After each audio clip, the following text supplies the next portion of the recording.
Hello students, today we are going to start the first chapter of the syllabus, that is the relation and function. A large part of the chapter has been deleted in the further reduced syllabus, and today we are going to do one part, and in the next class I will complete this chapter. Now what is relation?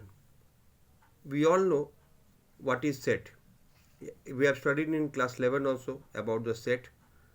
So here we are going to study about a relation. So let A be a non-empty set, then a relation R from A to itself is a subset of A cross A. So means if A is a relation set and R is a relation from A to itself, then we call it A cross A. Means the A is related to its own self. Okay, here A is related to itself. So any particular subset of the ordered pair, I hope you remember what is ordered pair, we have done in class 11. So any subset of this A cross A ordered pair will be a relation if it satisfies the given condition. Okay, so every relation will be given some condition. We will see here. Suppose I say R A cross B, A minus B equal to 3. So A is a set 1, 2, 3, 4, and if I say the relation R is such that A minus B equal to 3, so what will I do? I will take 4 minus 1, 4 and 1. So this, because this is the only relation number 4 and 1 that is satisfying this relation. So that what is the ordered pair? The ordered pair will be 4, 1, that is satisfying the given relation. Some basic relations. Empty or void relation. So a relation R is said to be empty if it has no element. If it has no element. Okay, if there is such that, suppose here only if I say A minus B equal to 10, so there will be no such element. From here where we will subtract and get 10, so that will be what? Empty or void relation. Universal relation. See, the relation R on A is said to be universal if each element of A is related to every other element.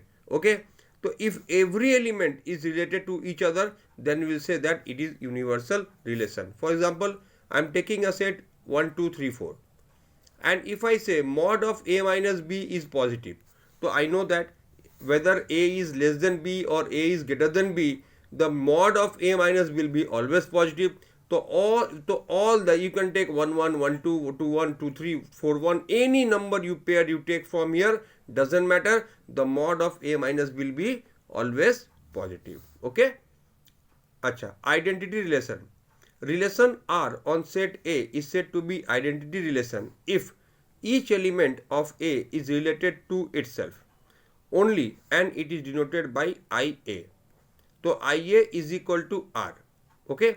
So identity relation means every element of the set, if there is any such element, if in a set if there is any such element that every other element and that element also itself is related to it, can be related to it, then we will say that it is a identity relation. Okay, let's take for example 1 2. So here, so 1 2, then the identity element is given by 1 1 2 2, but the relation R1 is not an identity relation. Okay, because 1 is not related to the element 1 and 2.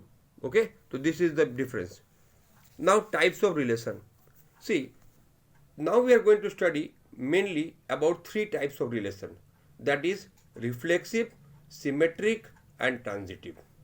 Now what is reflexive relation? See, first of all let us see reflexive. Reflexive means what? A relation is said to be reflexive if A belong to R, means if the same number element holds with itself. Okay, if the same number holds with itself, then we say that reflexive. For example, if I take 11 12 15, then the ordered pair will be 11 11 12 12. So that is what the R is reflexive relation. Okay, 12 12 12 15 15 15. So this is a, because it contains those elements 11 11 12 12 and 15 15. So that is a reflexive relation. So what is the meaning of reflexive relation?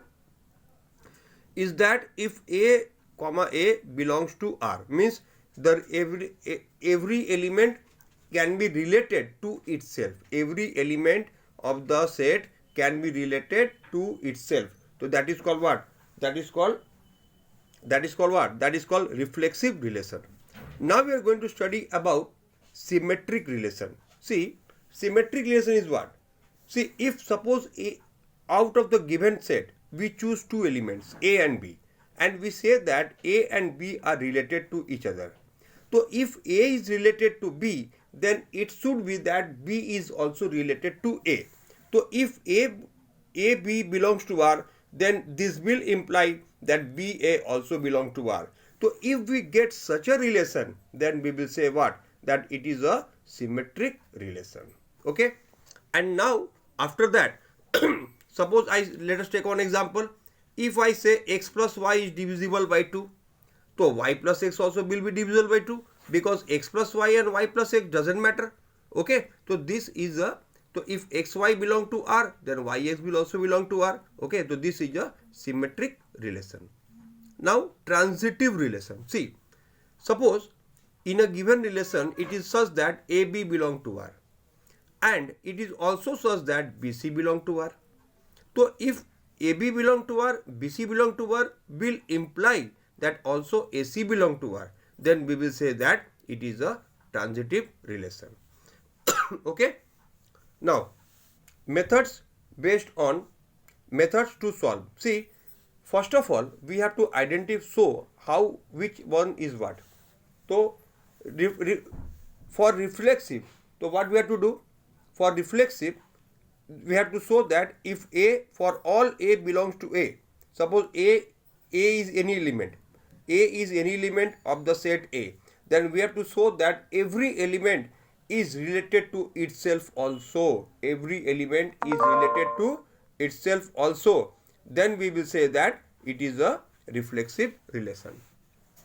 Okay, symmetric, as I told you, if A is related to B, then it should imply that B is also related to X. Suppose let us take one relation x plus y equal to 5. So if x plus y equal to 5, then obviously y plus x is also equal to 5. So that is a relation of symmetric relation. Okay. Now if AB belong to R, BC belong to R, then AC belong to R. Let us take one example. Suppose I say line 1 is parallel to line 2. Again I say line 2 is parallel to line 3. Though it means that line 1 and 3 are also parallel. Okay. So these are some examples. Now so this is all about today's work, and now we are going to see some examples. Example number 1. So that the relation, let me tell you one thing more. If a relation is of both, all the three, that is the reflexive, symmetric and transitive, then we will say that it is a equivalence relation. Then it is what? It is a equivalence relation.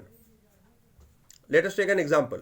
So that the relation R on the set is given is reflexive, but neither symmetric nor okay. So as we can see, 1 1 2 2 3 3 is given, so obviously it is reflexive. But 1 2 is given, but 2 1 is not given. 2 3 is given, but 3 2 is not given. It means it is not symmetric. Neither 1 2 we have. Now see, we have 2 3, 1 1 1 2. Okay, we have here 3 3 2 3, but it is not transitive. Okay, so this is such that it cannot. It is 1 1 is here, 1 2 is here, but 2 1 is not here. So it cannot be transitive.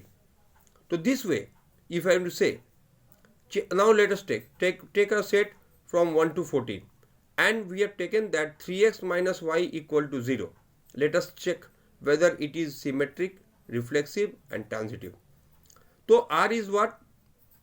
So clearly from this set, what numbers we can take such that which will satisfy this relation? Or you can say y is 3x, or you can say what? Y equal to what? 3x. So what number we can say take from here? So we can take 1 3, we can take 2 6, we can take 3 9, we can take 4 12. Now it is very clear that neither this set is not at all reflexive, because we are not having 1 1 or 2 2 or 3 3. So not at all it is reflexive. Okay, 1 3 is here but 3 1 is not here. 2 6 is here but 6 2 is not here. So it means that this set relation is not at all symmetric, and no question comes of transitive. Okay, so these are some examples. So I am sending some more example, you can see and practice for well. Okay students, that's all for today.